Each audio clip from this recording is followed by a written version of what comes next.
രാജ്യസഭാ seat വിഭജനത്തിൽ കടുത്ത അമർഷവുമായി ആർ.ജെ.ഡി. Seat എല്ലാ കാലത്തും സി.പി.ഐക്ക് മാത്രമായി അവകാശപ്പെടാനാകില്ലെന്നും പാർട്ടി.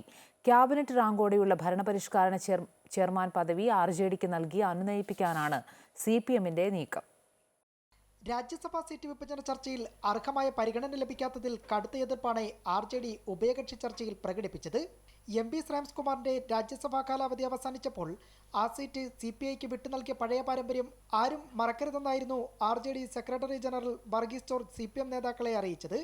എല്ലാ കാലത്തും ഒഴിവുവരുന്ന രാജ്യസഭാ സീറ്റിൽ സി.പി.ഐക്ക് മാത്രമായി പരിഗണന നൽകാതെ മറ്റ് ഘടകകക്ഷികളെ കൂടി പരിഗണിക്കണമെന്നായിരുന്നു ആർ.ജെ.ഡിയുടെ ആവശ്യം. വരും കാലങ്ങളിൽ ഈ നിർദ്ദേശം പരിഗണിക്കാമെന്ന് മുഖ്യമന്ത്രി പിണറായി വിജയനും LDF കൺവീനറും അറിയിച്ചെങ്കിലും ആർ.ജെ.ഡി. മനസ്സിലാ മനസ്സോടെ ഒടുവിൽ തീരുമാനം അംഗീകരിക്കുകയായിരുന്നു. ആർ.ജെ.ഡിയുടെ അമർഷമില്ലാതാക്കാൻ ക്യാബിനറ്റ് റാങ്കോടെയുള്ള ഭരണപരിഷ്കരണ ചെയർമാൻ പദവിയാണ് സി.പി.എം നീക്കം.